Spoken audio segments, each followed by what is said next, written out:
ಸರ್ಕ ರೀ ಇದ್ರಾಗ ಹಾಕ್ರಿ. ಮುಚ್ಚಿಗೆಂದು ನೀನು ಹಾಕಿ ಅಷ್ಟು ಅಜ್ಜಿರ ನಾನು ಹೆಂಗೆ ಎತ್ತಬೇಕು? ಎತ್ತಿಗೆ ನಾನು ಎತ್ತಿಗೆ ಬಂದಿಲ್ಲ ನೀವಾಗ ಎಲ್ಲದಕ್ಕೆ ನನ್ನ ಮೇಲೆ ಯಾಕೆ ಡಿಫೆಂಡ್ ಆಗ್ತಾ ಹೇಳಿ ನಿನ್ನ ಕೆಲಸ ಏನೈತಿ ಅದು ಮಾಡು ಅಂತ ಬಾಕ್ಸ್ ರೆಡಿನಾ? ಹಾಂ ರೆಡಿ. ಹಂಗೆ ಇದು ಕರೆಂಟ್ ಬಿಲ್ಲು ಕಟ್ಟಿಬ ಹಂಗೆ ಇದು ನೀನೇ ಕಟ್ಟಿಬ ಮತ್ತೆ ತರಕಾರಿ ತಗೊಂಡ್ ಬರತ್ನೆ. ತರಕಾರಿ ತಗೊಂಬರಕ್ ನಾನು ಹೋಗ್ಬೇಕು. ಮತ್ತೆ ಏನು ಮಾಡ್ತಿ ಮನೆಗೆ ಕುಂದ ಬರೀ ಟಿ ವಿ ನೋಡ್ತಿಲ್ಲ ಹೋಯ್ ತಗೊಂಬ. ನೂರು ನೆನಪಿನ ಮುಂದೆ ಹೋಯ್ ಬಂದೆ ತಗೊಂಬಂದೆ.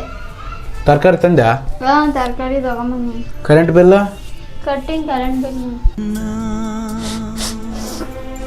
ಮಮತಾ ಯಾಕೆ ಹೇಳಕತ್ತಿ? ಈಗ ನಾನು ಅಂದ್ರೆ ಇಷ್ಟ ಇಲ್ಲಲ್ಲ. ಮೊದ್ಲಾದ್ರೆ ಮನೆಗೆ ಬೇಕಾಗಿರೋ ಸಾಮಾನು ಎಲ್ಲ ನೀನೇ ತಗೊಂಬರ್ತಿದ್ದಿ. ನಾನು ನಿನ್ಗೆ ಇಷ್ಟ ಇರ್ಲಾರ ಸಲಕ್ಕೆ ಎಲ್ಲ ಕೆಲಸ ನನಗೆ ಹೇಳಕ್ ಕೂತಿದ್ದಿ.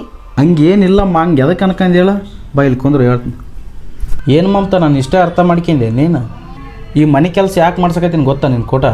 ಹೊರಗೆ ಪ್ರಪಂಚ ಹೆಂಗೈತೆ ಅಂತ ನಿನಗೆ ಗೊತ್ತಿಲ್ಲ. ನಾನೇನೋ ಹೊರಗೆ ಹೋಗಿ ಹೆಚ್ಚು ಕಮ್ಮಿ ಆತಂದ್ರೆ ನನಗೆ ಇಂಥ ಸಣ್ಣ ಪುಟ್ಟ ಕೆಲಸಕ್ಕೆಲ್ಲ ಬೇರೆಯವ್ರ ಮೇಲೆ ಡಿಫೆಂಡ್ ಹಾಕಾಗುತ್ತೆ. ನೀನು ಒಬ್ಬ ಗಂಡಸ ಹತ್ರ ಹೋಗ್ಬಿಟ್ಟು ಇಂಥ ಸಹಾಯ ಮಾಡಿ ಏನಾದರೂ ಸಣ್ಣ ಪುಟ್ಟ ತಂದುಕೊಡ್ರಿ ಅಂತಂದ್ರೆ ಅವ್ರು ಏನೋ ನಿನ್ನ ಹತ್ರ ಬಯಸ್ತಾರ. ಅದಕ್ಕೆ ಹೆಂಗೆ ಬದುಕ್ಬೇಕಂತಂದು ಹೇಳಿಕೊಡಕತ್ತೀನಿ ಮಮತಾ. ಮುಂದಕ್ಕೆ ನಾನು ಇಲ್ಲ ಅಂದ್ರೂ ನೀನು ಬದುಕಬೇಕು. ಏನ್ರಿ ನೀನು ಮಾತಾಡೋದು?